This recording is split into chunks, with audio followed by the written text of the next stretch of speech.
Agradecidos de Dios por esta preciosa oportunidad que nos regala en este día de estar nuevamente presentando este programa del año bíblico, donde cada día leemos 3 capítulos y tratamos en la medida de lo posible de extraer la sustancia que más nos beneficia a nuestra alma. Cada escrito contiene grandes bendiciones reveladas a la humanidad. Y le decimos, pues, bienvenidos a cada uno de nuestros hermanos, de nuestras hermanas, niños, jóvenes, personas ya mayores que están en sintonía con esta programación, que ya, gracias a Dios, hemos avanzado. Estamos en el 3er libro de la Biblia, lo que llamamos el Pentateuco, los primeros 5 libros de la Biblia escritos por Moisés. Agradecemos a Dios en su inmenso amor porque nos concede estar reunidos con ustedes para aprender cada día más de la palabra de Dios. Hoy nos toca unos capítulos algo extensos que contienen grandes bendiciones y verdades reveladas para nosotros. Vamos entonces ya a comenzar con el capítulo 15 del libro de Levítico, que trata sobre la ley concerniente a las secreciones humanas. Fíjense cómo la palabra de Dios nos revela tantas cosas. Es un libro completamente amplio en los distintos campos de la vida del ser humano. Prestemos atención para entonces entender qué es lo que Dios comunica a su pueblo a través de estas páginas. Escuchemos. Levítico capítulo 15. Y habló Jehová a Moisés y a Aarón diciendo: Hablad a los hijos de Israel y decidles: Cualquier varón, cuando su simiente manare de su carne, será inmundo, y esta será su inmundicia en su flujo. Sea que su carne destiló por causa de su flujo, o que su carne se obstruyó a causa de su flujo, él será inmundo. Toda cama en que se acostare el que tuviere flujo será inmunda, y toda cosa sobre que se sentare, inmunda será. Y cualquiera que tocare a su cama, lavará sus vestidos, lavaráse también a sí mismo con agua, y será inmundo hasta la tarde. Y el que se sentare sobre aquello en que se hubiera sentado el que tiene flujo, lavará sus vestidos, se lavará también a sí mismo con agua, y será inmundo hasta la tarde. Asimismo, el que tocare la carne del que tiene flujo, lavará sus vestidos, y asimismo se lavará con agua, y será inmundo hasta la tarde. Y si el que tiene flujo escupiere sobre el limpio, éste lavará sus vestidos, y después de haberse lavado con agua será inmundo hasta la tarde. Y todo aparejo sobre que cabalgare el que tiene flujo será inmundo. Y cualquiera que tocare cualquiera cosa que haya estado debajo de él, será inmundo hasta la tarde. Y el que la llevare lavará sus vestidos, y después de lavarse con agua será inmundo hasta la tarde. Y todo aquel a quien tocare el que tiene flujo, y no lavare con agua sus manos, lavará sus vestidos, y asimismo se lavará con agua, y será inmundo hasta la tarde. Y la vasija de barro en que tocare el que tiene flujo será quebrada, y toda vasija de madera será lavada con agua. Y cuando se hubiere limpiado de su flujo el que tiene flujo, se ha de contar 7 días desde su purificación, y lavará sus vestidos, y lavará su carne en aguas vivas, y será limpio. Y el 8º día tomará 2 tórtolas o 2 palominos, y vendrá delante de Jehová a la puerta del tabernáculo del testimonio, y los dará al sacerdote. Y harálos el sacerdote el uno en ofrenda por el pecado, y el otro holocausto. Y le purificará el sacerdote de su flujo delante de Jehová. Y el hombre, cuando de él saliere derramamiento de semen, lavará en aguas toda su carne, y será inmundo hasta la tarde. Y toda vestimenta, o toda piel sobre la cual hubiere el derramamiento del semen, lavaráse con agua, y será inmunda hasta la tarde. Y la mujer con quien el varón tuviera ayuntamiento de semen, ambos se lavarán con agua y serán inmundos hasta la tarde. Y cuando la mujer tuviere flujo de sangre, y su flujo fuere en su carne, 7 días estará apartada, y cualquiera que tocare en ella será inmundo hasta la tarde. Y todo aquello sobre que ella se acostare, mientras su separación, será inmundo. También todo aquello sobre que se sentare será inmundo. Y cualquiera que tocare a su cama, lavará sus vestidos, y después de lavarse con agua, será inmundo hasta la tarde. También cualquiera que tocare cualquier mueble sobre que ella se hubiere sentado, lavará sus vestidos, lavaráse luego a sí mismo con agua, y será inmundo hasta la tarde. Y si estuviera sobre la cama, o sobre la silla, en que ella se hubiere sentado, el que tocare en ella será inmundo hasta la tarde. Y si alguno durmiere con ella, y su menstruo fuere sobre él, será inmundo por 7 días, y toda cama sobre que durmiere será inmunda. Y la mujer, cuando siguiere el flujo de su sangre por muchos días, fuera del tiempo de su costumbre, o cuando tuviere flujo de sangre más de su costumbre, todo el tiempo del flujo de su inmundicia será inmunda como en los días de su costumbre. Toda cama en que durmiere todo el tiempo de su flujo, le será como la cama de su costumbre. Y todo mueble sobre que se sentare será inmundo como la inmundicia de su costumbre. Cualquiera que tocare en esas cosas será inmundo, y lavará sus vestidos, y asimismo se lavará con agua, y será inmundo hasta la tarde. Y cuando fuere libre de su flujo, se ha de contar 7 días, y después será limpia. Y el 8º día tomará consigo 2 tórtolas, o 2 palominos, y los traerá al sacerdote a la puerta del tabernáculo del testimonio. Y el sacerdote hará el uno en ofrenda por el pecado, y el otro holocausto. Y la purificará el sacerdote delante de Jehová del flujo de su inmundicia. Así apartaréis los hijos de Israel de sus inmundicias, a fin de que no mueran por sus inmundicias, ensuciando mi tabernáculo que está entre ellos. Esta es la ley del que tiene flujo, y del que sale derramamiento de semen, viniendo a ser inmundo a causa de ello, y de la que padece su costumbre, y acerca del que tuviere flujo, sea varón o hembra, y del hombre que durmiere con mujer inmunda. Bueno, mis hermanos, aquí tenemos entonces una ley que el Señor no pasa por alto. Todo lo que le acontece en el diario vivir al ser humano, tanto al hombre como a la mujer, cuando llegan a una madurez productiva, cuando sus órganos sexuales reproductivos ya llegaron entonces a su funcionamiento. Y entonces el Señor les especifica a través de los sacerdotes cómo debían ellos actuar ante tales situaciones. Y esto es importante saberlo, hermanos, porque Dios no creó robots. Todo hombre, toda mujer tiene sus órganos reproductores creados por Dios para dichas funciones.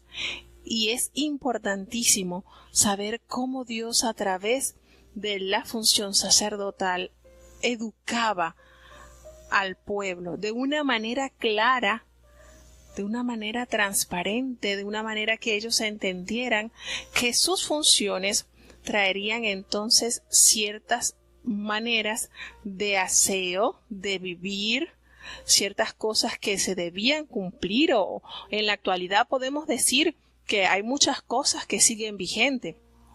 Por lo menos recordemos que justo cuando Moisés iba a subir al monte Sinaí, el Señor les ordenó que hombre no tocara mujer, para que en esos 3 días que iban a acontecer situaciones muy elevadas a Dios, el hombre no estuviese impuro. Y eso lo dice el apóstol Pablo en la epístola, le dice, en una de sus epístolas les dice, cuando ustedes no se vayan a separar de su esposa, de su esposo, a menos que sea por mutuo consentimiento para dedicarse a la oración. Y después de ese tiempo de oración, entonces ustedes se vuelven a juntar, no sea que el enemigo cause alguna ocasión para pecar. Fíjense cómo todo va en armonía, cómo la palabra de Dios toda va guiándonos para que todo tenga su justo tiempo, su justo momento. Entonces, les digo porque yo con mis niños he leído la Biblia varias veces, y tengo un niño creo que cuando Matías comenzó a leer toda la Biblia conmigo, creo que contaba como con 8, 9 años. Y cuando pasamos por estos capítulos, porque de la Biblia no hay nada que esconder, hermano. La Biblia está allí para nuestro conocimiento, para que nosotros corrijamos, para que nosotros nos formemos. Porque si nosotros nos formamos en la casa, entonces nuestros hijos son deformados en la calle.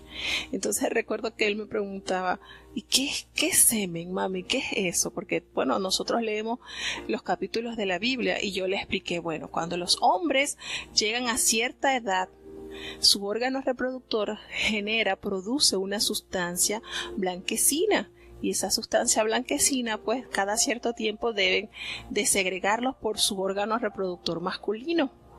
Y entonces le iba explicando en qué consistía eso.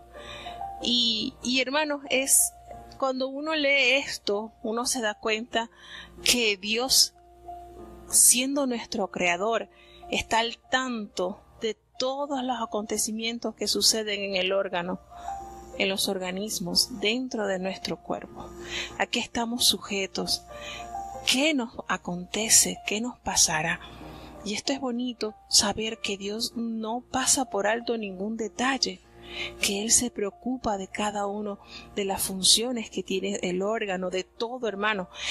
De verdad que estos capítulos nos deben instar a tener un poquito más de acercamiento de temas hacia nuestros hijos, hacia los adolescentes, hacia la juventud que está a nuestro alrededor. Fíjense cómo Dios, a través de Moisés y Aarón, les habla para que enseñen que los varones, cuando tuvieran este tipo, porque es parte de su desarrollo, desde que se desarrollan hasta que ya su órgano sexual deja de funcionar, pues que es normal que esto suceda en su órgano, pero les da las recomendaciones que deben seguir, y aparte les dice de una manera muy cuidadosa, ¿verdad?, cuál es su condición ante Dios cuando han pasado por ese proceso.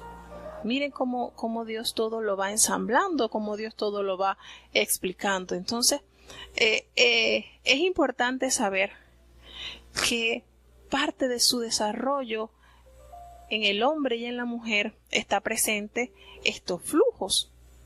Es normal, Dios lo creó así, con una función. Y entonces en este capítulo 15, trata de la impureza asociada a las secreciones de los órganos sexuales, tanto los masculinos y los femeninos. Y también nos enseña qué pasa con los objetos que se tocan. Si la persona que padece este flujo o tuvo este flujo los ha tocado, ha entrado en contacto, ellos pasan entonces a estar contaminados, al igual que la persona pues que los tocó.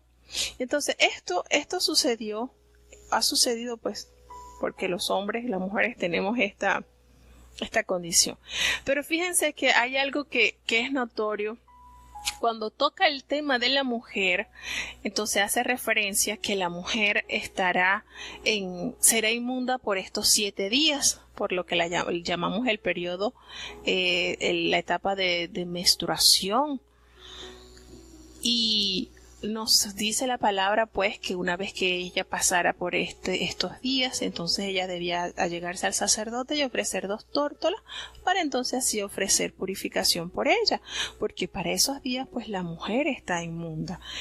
Y fíjense que uno lee este capítulo y logra entender la misericordia y el poder de Dios, porque todo lo que esa persona, todo lo que esa mujer toque en esos días de su purificación, de su inmundicia, porque está inmundo. Y entonces uno analiza, y aquella mujer que tenía 12 años sufriendo de este flujo, tocó el borde del manto del Hijo de Dios. Entonces, ¿eso hacía inmundo a Jesús? Según esta ley, sí. Había tocado entonces el borde del manto, y pues todo lo que ella tocaba quedaba automáticamente inmundo.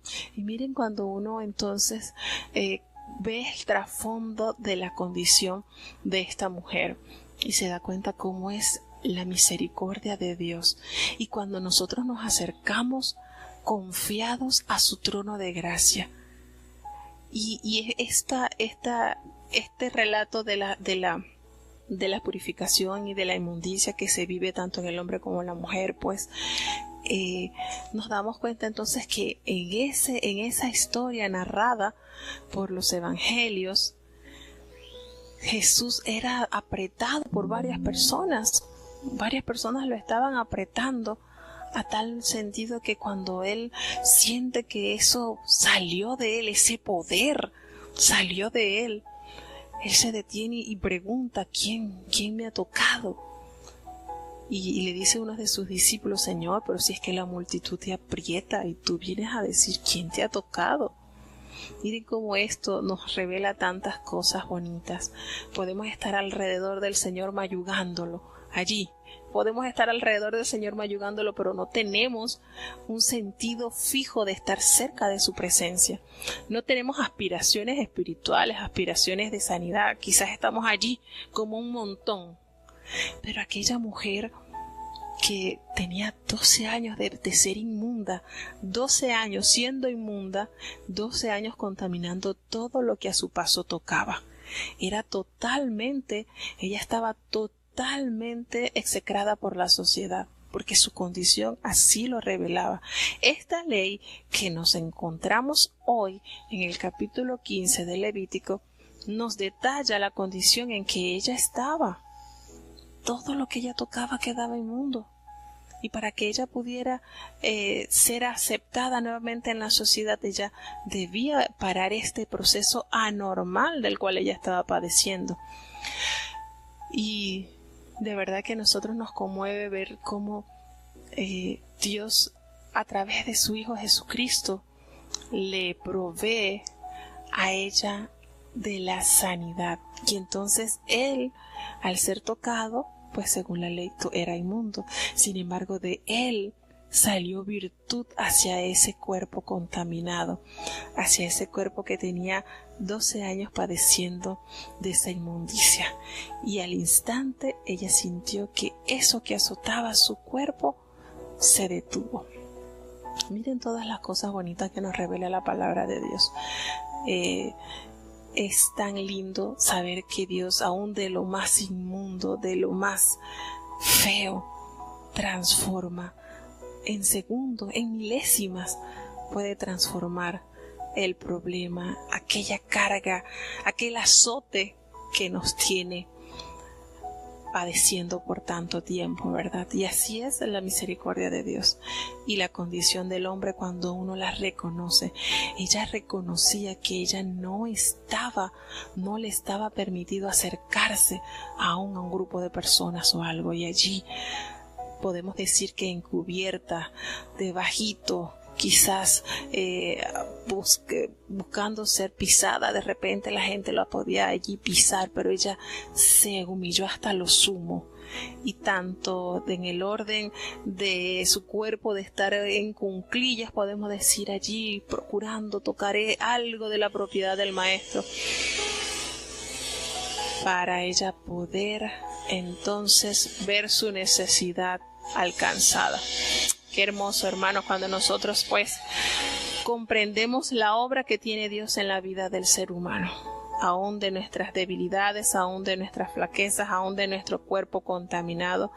El Señor está dispuesto a que de Él salga virtud, y es algo que no se controló. El Señor estaba caminando tranquilo, y fue algo que automático tocó la fe, ese manto, y la fe en la vida de esta mujer obró.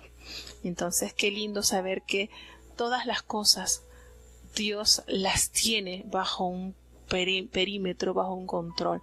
Estás bajo esta carga, bajo este yugo, porque la enfermedad te tiene así. Bueno, y es ley, era ley. Todo lo que se narra acá Dios lo prescribe con la gran oportunidad de que el hombre y la mujer se preparen para estos días, y después que pasaran sus procesos, entonces se presentaran nuevamente ante el sacerdote, presentar por su contaminación y ser nuevamente aceptado. Es decir, estos procesos por los cuales tenemos que atravesar igual pasa cuando la mujer tiene su hijo o su hija, lo estudiamos ayer, y ahora pues en este proceso del hombre como la mujer, y nos hace referencia de que son cosas que naturalmente Dios las creó, pero también hay un proceso por el cual también se purifica el hombre y la mujer, y nos hace entonces referencia que esto era o es para cuidado entonces tanto de la pareja, ¿verdad?, como el hombre, como la mujer. Son temas que, vuelvo y les digo, que son necesarios tratarlos, pero de la mejor manera como Dios las trata. Porque si no, lamentablemente, situaciones vergonzosas se pueden suscitar si no se tocan estos temas con nuestros hijos, con nuestros niños, o al menos yo les digo porque, bueno, mi hijo está en proceso de adolescente. Entró en los 13 años y en él ya se ven cambios de voz, hay cambios hormonales, su cuerpo se está ensanchando, y hay algo que a mí me ha gustado mucho con mis hijos, sentarme a hablar y a explicarles.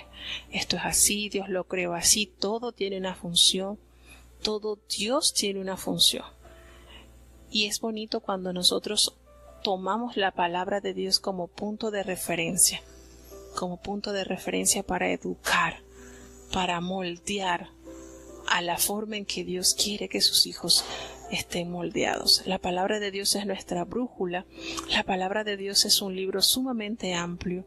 Nos habla de anatomía, nos habla de las situaciones que se puedan presentar en el ámbito moral, social, religioso. Es un abanico, es tremendo.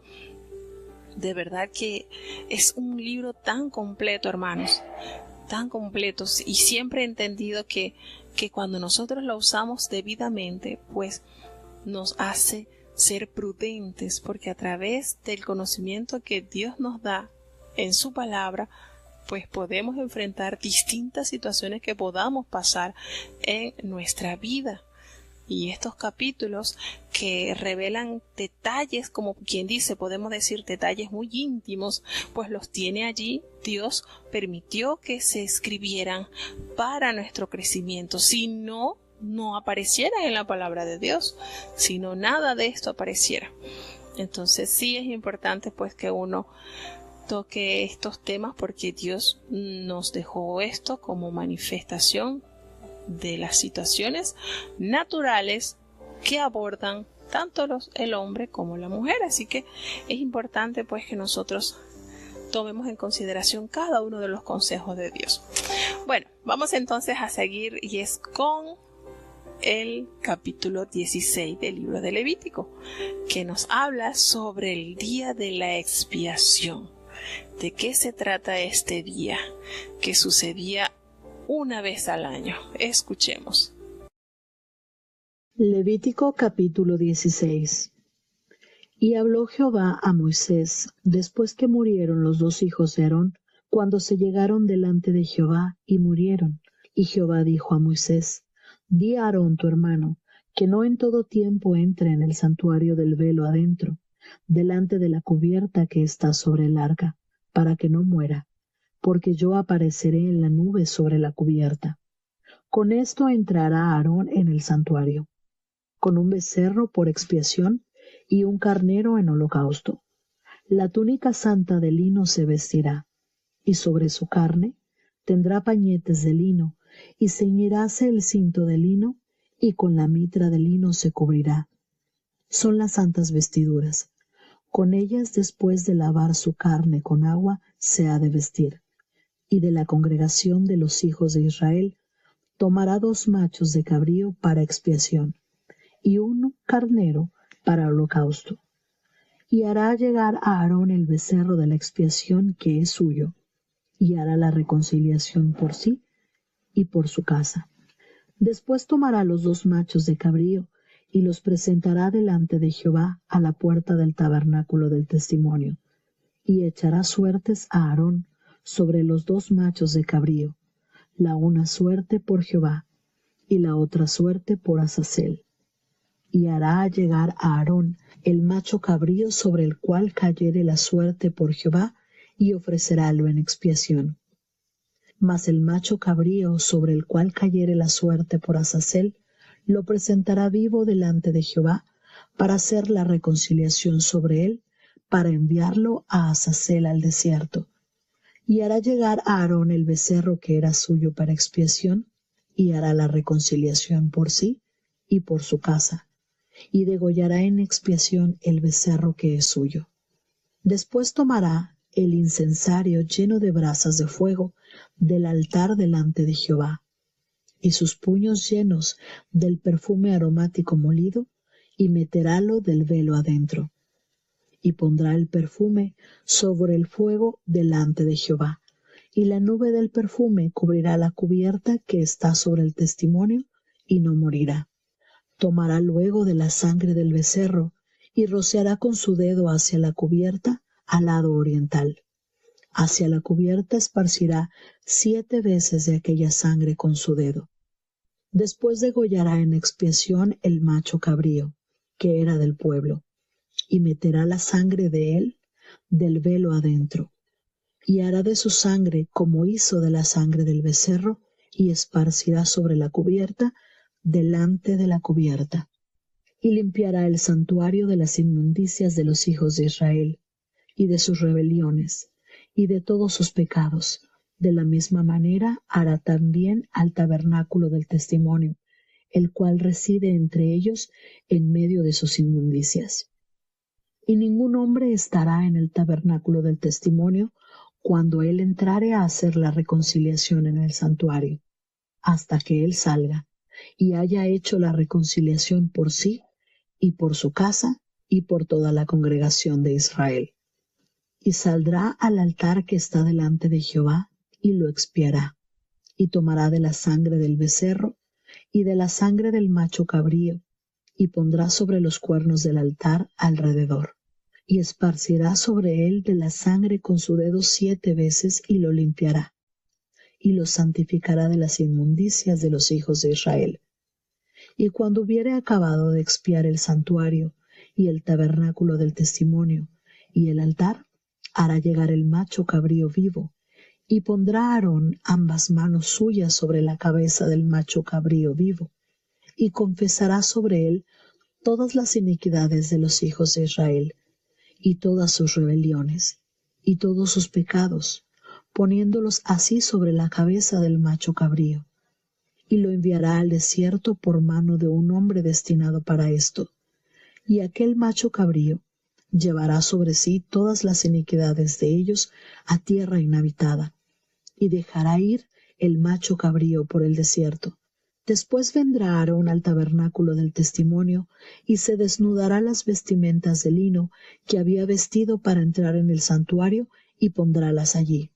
Lavará luego su carne con agua en el lugar del santuario, y después de ponerse sus vestidos, saldrá y hará su holocausto, y el holocausto del pueblo, y hará la reconciliación por sí y por el pueblo, y quemará el sebo de la expiación sobre el altar.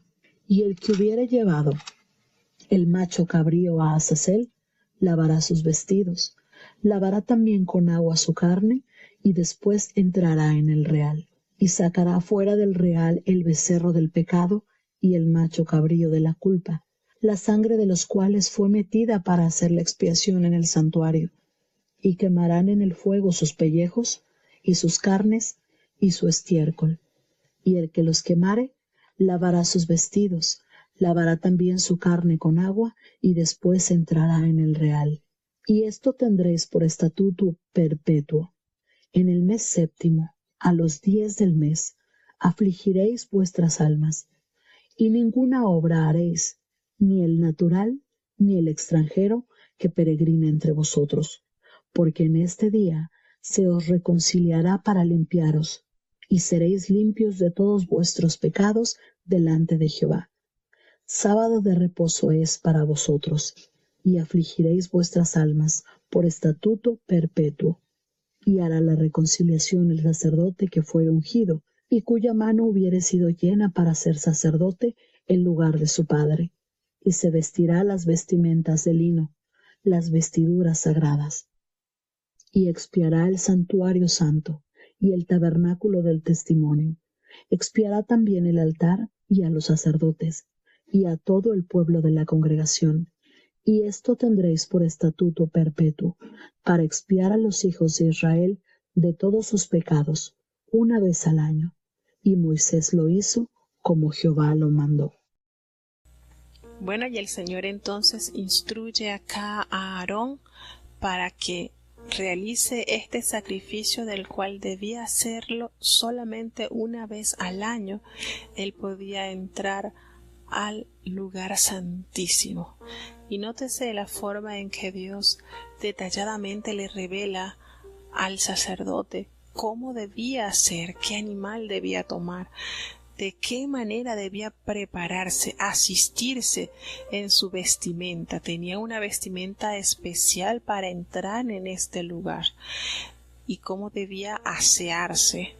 Esto era totalmente descriptivo por boca del Señor. Describía cada paso que debía hacerse.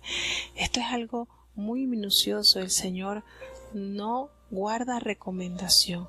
El Señor instruye a sus hijos y sigue instruyendo a su pueblo para que se hagan las cosas solícitamente tal cual Él lo ha establecido. Y es importante notar que esto que estamos leyendo en este capítulo, ya el Señor lo había pronunciado en los capítulos anteriores, pero ya aquí entonces entra en función Aarón como sacerdote, como el que intercedía entre las buenas relaciones de Dios y su pueblo. ¿Por qué? Porque él entonces debía de presentar a Dios sacrificio, primero para expiar el pecado de él, de su familia, y así entonces poder estar apto para ofrecer reconciliación para el pueblo. Y en este capítulo los objetivos fundamentales son de instruir al sacerdote en la forma correcta que él debía hacer para ofrecer la expiación, para la purificación del pueblo, sobre cómo acercarse a Dios para no morir, porque si él omitía o hacía algo de más de lo que el Señor había establecido, entonces su vida estaba en peligro, irremisiblemente iba a morir.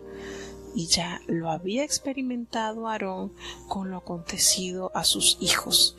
Entonces es cierto que esto es un gran privilegio, pero también un gran compromiso y una gran responsabilidad, porque de omitir algún paso, de hacer algo de más, eso entonces le costaría la vida al sacerdote que estaba en función. Entonces Dios, para evitar estas tragedias, estos inconvenientes, se tomaba el tiempo para instruir, hermano. Y eso es una de las grandes bendiciones que tiene el pueblo de Dios. Es instruido diariamente a través de la palabra. Dios diariamente manifiesta a sus hijos el modo de andar. Nos recuerda, porque tendemos a olvidar las cosas, y esto se echa de ver en el libro de Deuteronomio. Él le dice: mira, esta ley que les estoy dando no está en el cielo para que digan quién va a subir allá para que no las revele, o no está allá en lo profundo del mar para que digan y quién va a ir hasta allá. No, está aquí, disponible a ustedes, a sus oídos. Y es así, el Señor nos ha puesto la disposición, nos ha dado esa oportunidad de escuchar, de ser guiados por Él. Y en este capítulo notamos cómo el Señor nuevamente recalca todos los pasos que es el sacerdote, en este caso Aarón, que se constituyó como el primer sacerdote oficial de la nación, estaba entonces a realizar este importante papel. Entonces, ¿qué tenía que pasar? ¿Qué tenía que hacer? Él tenía que les enseñaba en este capítulo cómo limpiar el tabernáculo para hacer posible en ese tabernáculo la continua presencia de Dios. Y en este día de la expiación, el sumo sacerdote tenía que llevar sus vestimentas especiales, que eran menos elaboradas, eran de lino, más sencilla. Recuerden que la otra tiene las piedras, tiene el cinto de oro y tiene pues mayores detalles. Sin embargo, la cual él se debía presentar una vez al año, pues era un poco más sencilla. ¿Y qué sucede con esto? Nos dice que estas vestiduras hacían énfasis en el papel que él tiene como siervo de Dios, investido con símbolos que lo acreditan como un siervo de Dios. Y esta ceremonia de la expiación en sí misma tenía 4 elementos principales. ¿Cuáles son esos 4 elementos? La ofrenda por el pecado para la purificación del sacerdote. Primero él tenía que presentar su ofrenda para perdón de sus pecados. Fíjense cómo nosotros estamos en continuo error, en el sentido de que todo hombre peca. Y aun cuando nosotros estamos elevando a Dios una oración, nosotros necesitamos pedir perdón por nuestros pecados. Hay muchas personas de diferentes denominaciones que omiten este punto y no entendemos, porque si bien Jesucristo, cuando nos enseñó la oración perfecta, hay una parte donde el Señor nos hace referencia: perdónanos nuestras deudas, Señor, perdónanos. Entonces es un paso importante. Aquí él iba primero a pagar por su pecado. Primero, Señor, perdóname a mí. Una vez que ya estoy exonerado, que ya estoy limpio, entonces te presento al pueblo. Y así sucede con nosotros cuando nosotros nos acercamos a Dios, que hay una persona que pide que oremos a favor de un problema, a favor de un problema de salud, pues nosotros necesitamos primero expiar por nosotros, es decir, pedir perdón. Señor, en lo que te fallamos, perdónanos, en lo que te ofendemos, porque no hay hombre delante de Dios que no peque. Y actualmente lo podemos corroborar, porque la oración perfecta que Jesucristo nos enseñó, allí está, explícita: perdónanos nuestras deudas, así como nosotros también perdonamos a los que nos ofenden. Entonces esta palabra revela mucho, hermano. Él tenía que presentar primero para que el Señor perdonara sus culpas, y una vez hecho este ritual, este procedimiento, entonces él tenía que ofrendar por el pecado para la purificación del pueblo. Él tenía entonces el compromiso de buscar 2 machos cabríos, uno que se ofrecía como ofrenda por los pecados de Jehová, que era totalmente quemado, y el otro, el segundo, iba a enviarse al desierto, y ese nombre era Azazel.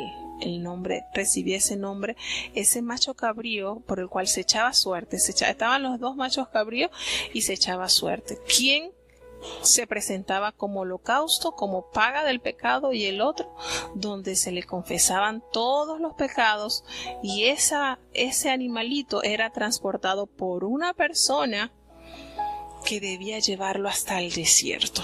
Miren todas estas cosas que Dios simbólicamente estaba preparando. Todas estas cosas que parecen muy amplias, pero en realidad encierran una verdad que fue cumplida con nuestro Señor. Miren, y entonces este animalito, este chivo expiatorio que se soltaba, era quizás el elemento más curioso de la ceremonia, porque él simbolizaba como que se ahuyentaban los pecados del pueblo, se iban hasta allá, hasta el desierto. Hoy por hoy podemos decir que eso es sustituido por el bautismo, porque nuestros pecados, una vez que nosotros damos este paso, esos pecados no los tiene que llevar un animalito por el desierto.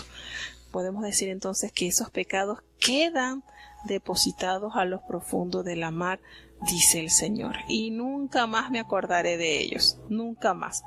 Entonces miren todas las cosas que se van armonizando en estos capítulos. Y entonces esta faceta de la ceremonia involucraba a todo el pueblo. involucraba a todo el pueblo, porque ellos primero no debían pasar al santuario, ellos no podían estar allí hasta tanto el sacerdote ejecutara el sacrificio y él entonces saliera y diera a conocer entonces que todo se llevó a cabo tal cual el Señor lo había prescrito. Era sumamente cuidadoso. Estas prácticas tenían que ser tal cual el Señor los había detallado. Entonces todo esto, hermano, todos estos ritos que estamos leyendo prefiguraba la crucifixión de Cristo, y muchos de estos elementos se discuten en la carta a los Hebreos. En el capítulo 9 se hace bastante alusión. Entonces las buenas nuevas del Nuevo Testamento consistían en que ya estas ceremonias del Antiguo Testamento ya estaban ya inadecuadas porque habían sido temporales.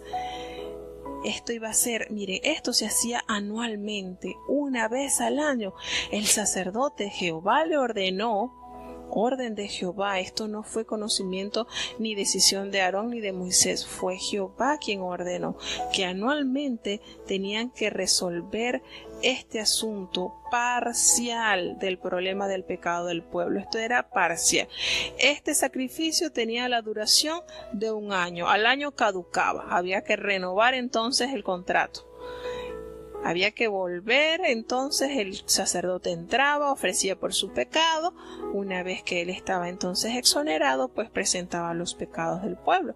Pero la crucifixión de Jesucristo satisfizo de una vez por todas las necesidades de purificación de nuestros pecados ante Dios. Y ya no una vez al año tiene que entrar el sacerdote para expiar, para pagar por nuestras culpas. El Señor lo hizo, y lo hizo una sola vez. Ya no tiene que volver a hacerlo. Entonces nos narra el cuidado que se debía hacer el sacerdote ante este acto tan sagrado, y también nos especifica en los versículos del 23 al 28 que estos versículos tratan del lavatorio de la purificación necesario antes de regresar a la rutina de la vida diaria. Antes de ellos salir de ese lugar, tenían que lavar sus carnes y cambiarse la ropa. Nos vuelve a hacer referencia acá, nos hace referencia al mes séptimo, que correspondía al mes de octubre. En el versículo 29 dice: y esto tendréis por estatuto perpetuo en el mes séptimo. A los 10 días del mes afligiréis vuestras almas, y ninguna obra haréis, ni el natural ni el extranjero que mora entre vosotros. Es decir, todo esto aquí nos da entonces a conocer la fecha en que entraba el sacerdote a ofrecer la expiación por el pueblo, es decir, la paga del pecado del pueblo. Entonces todo esto, fíjense cómo hace referencia a que esa persona debía llevar ese animalito vivo. Uno se encendía en holocausto, las cenizas se tenían que sacar, la sangre pues que había sido rociada para ofrecer este sacrificio, este pago, pero aquel otro animalito pues se lanzaba, se llevaba al desierto, y aquella persona que lo había hecho, que había transportado ese animalito, que era escogida, pues tenía que lavar sus vestidos, tenía que lavar su carne, tenía que todo algo, hermano, sumamente meticuloso. Mire, de cuidadoso es nuestro Dios, para entonces el poder ingresar nuevamente al lugar donde él pertenecía. Y entonces aquí nos hace referencia que esto se hacía en el mes séptimo del calendario judío, que para nosotros vendría siendo el mes de octubre. Esto se hacía entonces una vez al año. Me da curiosidad porque para eso, según lo que se ha estudiado en la palabra, para ese mes de octubre es considerado que nació Jesucristo, con todos los datos que revela el evangelista de San Lucas, y lo expone de una manera muy clara nuestro hermano Buenaventura Luis, y lo recordó también el hermano Daniel Luis. Y miren qué qué cosa, ¿verdad? Para esta fecha ellos tenían que hacer esto una vez al año, y precisamente para esa fecha nace nuestro Señor Jesucristo. ¿Casualidad? No creemos. Para el Señor no existen las casualidades. Y dice entonces, después que ellos hicieran todo este proceso de purificación, pues ellos serían limpios de todos sus pecados delante de Jehová. Y ese día de la expiación se convirtió en la fecha más sagrada, hermano, del calendario israelita.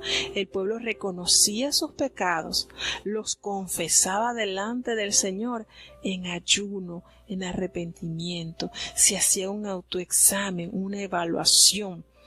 Esto que nos revela ya los últimos versículos de este libro era un día para ellos de reflexionar, de ponerse a cuenta con Dios, de entregar sus culpas y de anhelar corregirlos e ir mejorando cada día.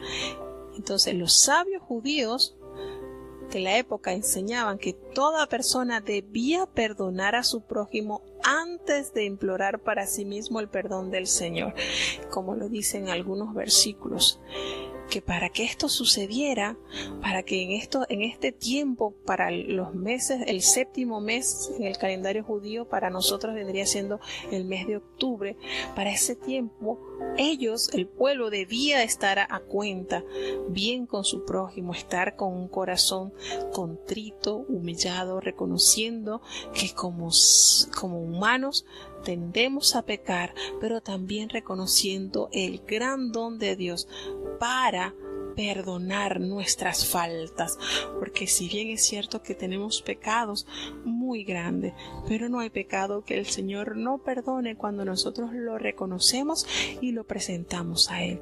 Lo entregamos entonces como ese holocausto que se deshaga ante la presencia de Dios, y entonces el Señor renovaba el pacto anualmente con su pueblo, de manera que estuviera siempre apto para asistir, para estar limpio ante la presencia de Dios. Y miren qué bonito es ver cómo el Señor le instruía a los sacerdotes cómo debían tener ellos entonces ese lugar de consagración, de entrega, donde se ponían los sacrificios, las ofrendas, todo lo que el Señor había prescrito por mano de Moisés. Era una rutina diaria, era algo que tenían que hacer diariamente. En excepción, estamos hablando ya de este sacrificio que se habla, pues que este es una vez al año, pero lo que hablamos de diario era el holocausto que se presentaba a la salida del sol, a la caída de la tarde, y lo que eran las ofrendas de paz.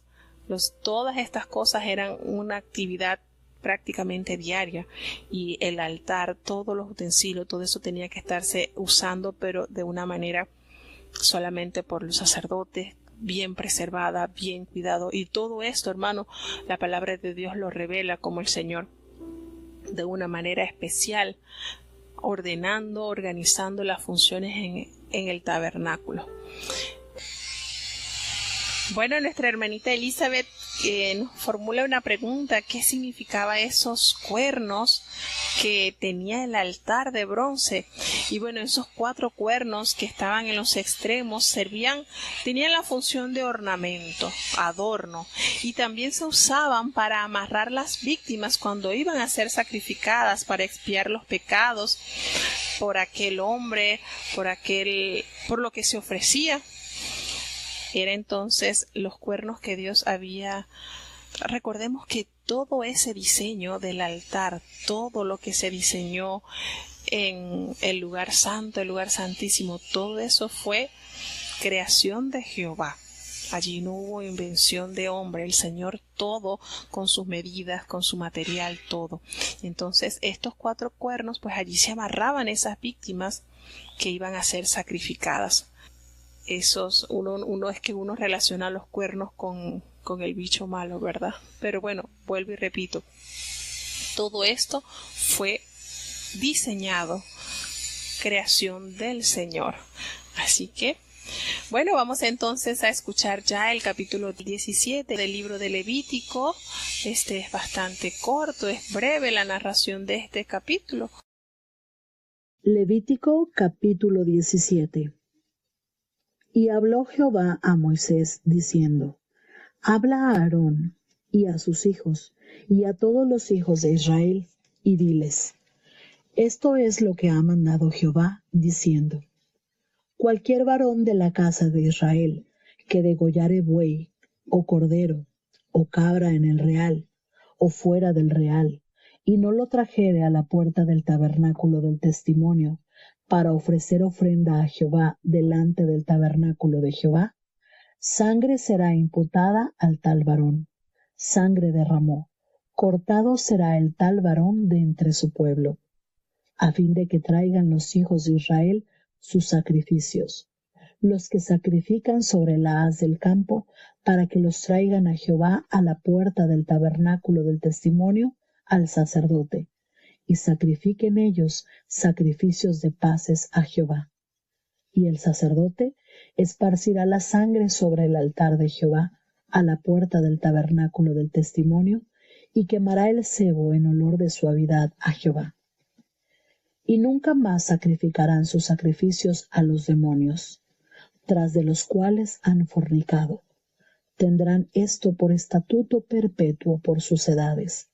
Les dirás también: cualquier varón de la casa de Israel, o de los extranjeros que peregrinan entre vosotros, que ofreciere holocausto o sacrificio, y no lo trajere a la puerta del tabernáculo del testimonio para hacerlo a Jehová, el tal varón será igualmente cortado de sus pueblos. Y cualquier varón de la casa de Israel, o de los extranjeros que peregrinan entre vosotros, que comiera alguna sangre, yo pondré mi rostro contra la persona que comiere sangre, y le cortaré de entre su pueblo. Porque la vida de la carne en la sangre está, y yo os la he dado para expiar vuestras personas sobre el altar, por lo cual la misma sangre expiará a la persona. Por tanto, he dicho a los hijos de Israel: ninguna persona de vosotros comerá sangre, ni el extranjero que peregrina entre vosotros comerá sangre, y cualquier varón de los hijos de Israel, o de los extranjeros que peregrinan entre ellos, que cogiere caza de animal o de ave que sea de comer, derramará su sangre y cubrirála con tierra, porque el alma de toda carne, su vida, está en su sangre. Por tanto he dicho a los hijos de Israel: no comeréis la sangre de ninguna carne, porque la vida de toda carne es su sangre.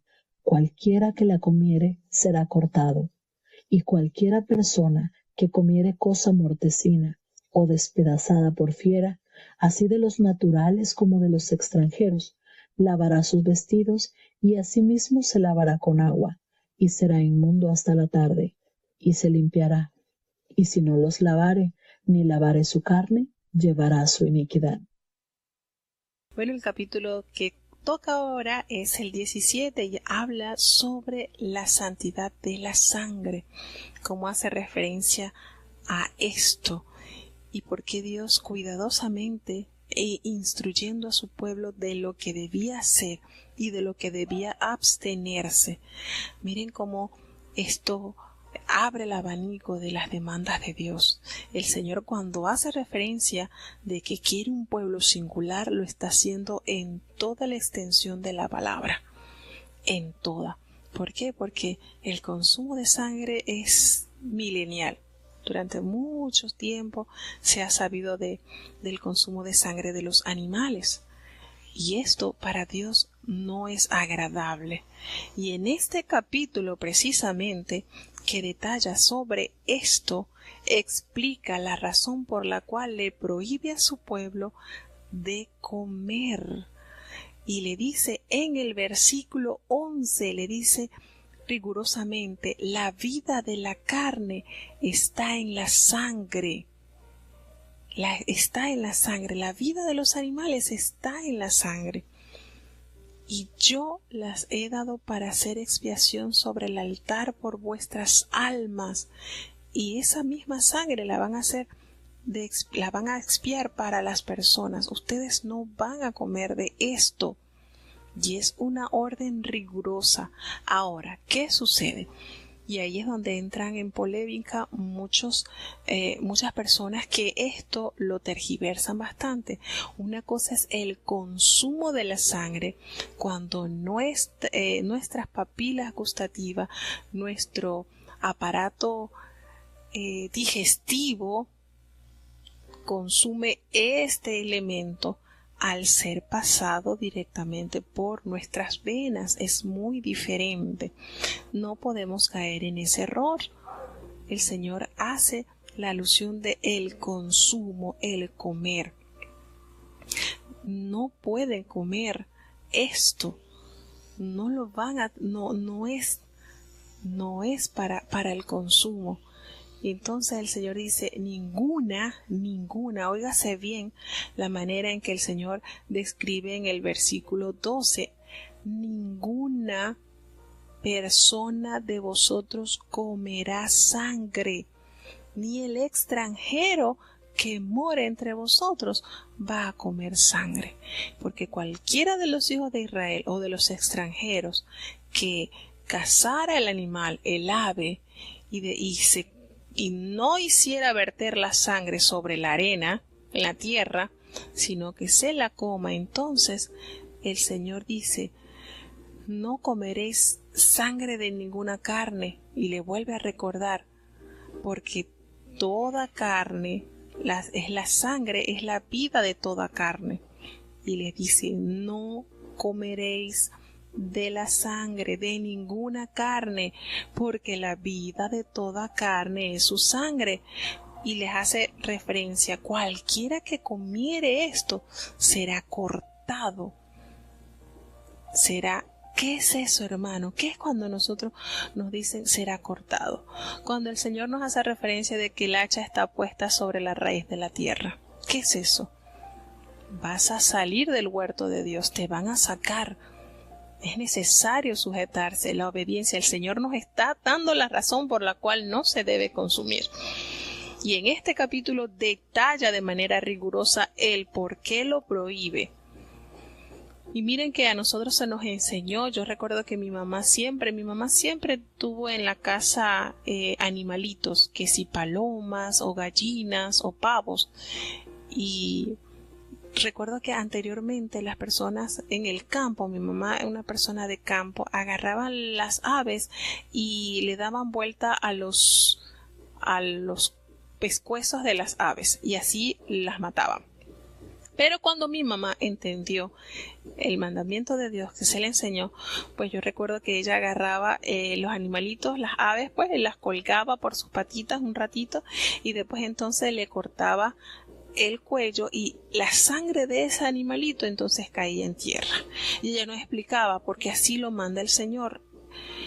Así lo manda el Señor. Una vez una de mis tías nos fue a visitar y yo vi cuando ella agarró la gallinita y le torció hacia el pescuezo, ¿no? Y mi mamá se dio cuenta y mi mamá corre y le corta el pescuezo, porque una vez cuando se le tuerce el pescuezo, pues la sangre no sale del cuerpo del animalito, queda allí coagulada, porque allí pues no tiene por ningún lugar donde sale. Entonces yo recuerdo que mi mamá en eso siempre fue muy cuidadosa en agarrar los animales, cortarles la cabeza y hacer que esa sangre pues quedaba en tierra. Nosotros no tenemos la autorización de comer sangre. Dios lo explica. Miren lo bondadoso y lo lindo que es nuestro Dios. Nos da la razón por la cual nosotros no debemos hacerlo. Y vuelvo y caigo en la aclaración. No es lo mismo el comer cuando nosotros desgustamos, sentimos el placer que nos da el degustar a través de nuestras papilas gustativas, el ingresar eso por nuestro aparato digestivo, ¿verdad? A que nosotros recibamos una transfusión de sangre. Es muy diferente, no podemos caer en esa equivocación. En la transfusión pasa directamente a nuestras venas, directamente. Nosotros no la estamos consumiendo. Entonces esto hay que aclararlo porque a veces se tienden a confundir, no, que no se aceptan transfusiones. Eso no es así. Cuando nosotros nos convertimos en donantes de sangre, nosotros estamos contribuyendo a que vidas sean salvadas. Y si a la verdad vamos, el Señor vertió su sangre para darnos vida. Entonces no podemos confundirnos en estas prácticas, hermanos. El Señor cuidadosamente nos detalla qué debemos hacer, qué debemos no hacer y por qué razón no debemos hacerlo. Entonces, ¿cuál es la razón por la cual el Señor prohibió a sus hijos el consumo de la sangre? Por la sencilla razón, como Él lo explica, que la vida de la carne está en la sangre. Y el Señor entonces está usando la sangre, usa la sangre en esta época, pues, para perdonar, para expiación. Él hace expiación sobre el altar por vuestras almas. Entonces, como el castigo del pecado debía de pagarse con vida, entonces la sangre de los animales era vertida para perdonar nuestras faltas. Podemos decir hoy en día, bueno, pero ya eso no se usa porque ya el Señor Jesucristo vertió su sangre, así que nosotros podemos comer sangre. No, tampoco podemos caer en ese error. El Señor explicó no comer sangre. Y volvemos a recalcar, aunque parezca un poco repetitivo, la sabiduría de Dios es elevada y nuestros pensamientos no son nuestros pensamientos y sus caminos no son nuestros caminos. En la obediencia está la bendición. Yo recuerdo que en mi país hay varios platos que se preparan con carne de cerdo. Y de verdad le doy gracias a Dios porque nosotros fuimos educados en el temor de Dios y nunca, mi mamá, una vez que se le explicó y Dios se le dio la oportunidad de entender, porque Dios pone en nosotros también esa inquietud de obedecer, nunca jamás. Yo, por lo menos, gracias a Dios, yo nunca he probado nada de que deriva de la sangre. Y se nos enseñó cuando íbamos a matar un animal cómo se debe matar para entonces que esa sangre drene del cuerpo del animal y nosotros no tengamos que consumirla. Entonces son cosas que, aunque parecen un poquito como fuera de moda, no, hermanos, el Señor nos está pidiendo en todo tiempo, en todos los tiempos el Señor nos ha demandado obediencia. Siempre decimos el mismo Señor de ayer, hoy y por los siglos, y es una gran verdad.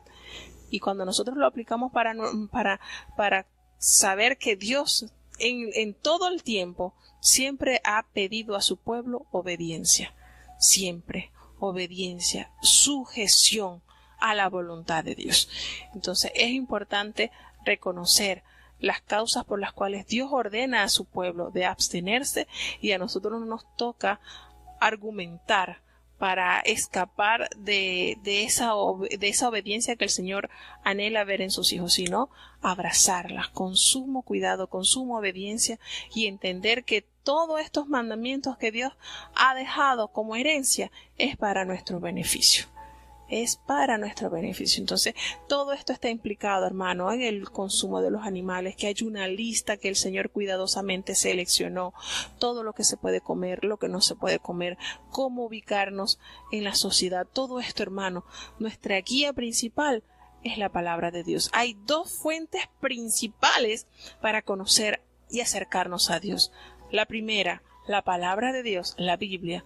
La segunda, hermanos, su creación. La naturaleza nos habla de Él. Entonces, todo fue en armonía creado bajo un propósito. No rompa ese propósito para lo cual Dios lo ha enviado.